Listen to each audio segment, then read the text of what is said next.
நீங்க வளர்ந்து வர பிசினஸ் ஓனர் ஆர் கான்டென்ட் கிரியேட்டரா, அப்போ நீங்க கண்டிப்பா நிறைய சோஷியல் மீடியாஸ் யூஸ் பண்ணுவீங்க. அப்படி நீங்க யூஸ் பண்ற சோஷியல் மீடியாஸ்ல போஸ்ட் போடும்போது பண்ற ஒரு பெரிய தப்பு என்ன தெரியுமா?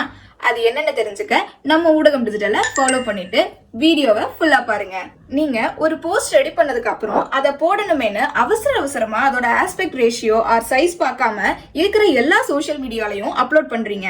அங்கதான் தப்பு பண்றீங்க. ஒவ்வொரு சோஷியல் மீடியா பிளாட்ஃபார்முக்கும் ஒரு குறிப்பிட்ட ஆஸ்பெக்ட் ரேஷியோ ஆர் சைஸ் இருக்கும். நம்ம அது தெரியாம போஸ்ட் பண்ணும்போது உங்க போஸ்ட் ஆட்டோமேட்டிக்கா இந்த மாதிரி கிராப் ஆயிடும். இது ரெண்டு விதத்துல உங்க கான்டென்ட் ஆர் பிசினஸ் மேல நெகட்டிவ் ஃபீட்பேக் உண்டாக்கும். ஒன்னு, உங்க போஸ்ட் கிராப் ஆனதுனால நீங்க ஆட் பண்ணியிருந்த அசெட் சரியா தெரியாம ஒரு அரைகுறை இன்ஃபர்மேஷனை பாஸ் ஆக்கிடும்.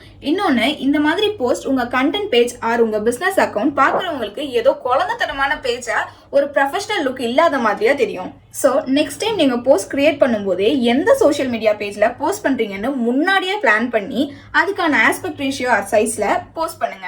இன்கேஸ் உங்களுக்கு ஆஸ்பெக்ட் ரேஷியோ பத்தி தெரிஞ்சுக்கணும்னா கமெண்ட்ல ஷைன்னு டைப் பண்ணுங்க. நாங்க உங்களுக்கு ரேஷியோவை சொல்றோம் அண்ட் அதை வச்சு உங்க பிசினஸை டெவலப் பண்றதுல உங்க அடுத்த அடியை எடுத்து வைங்க.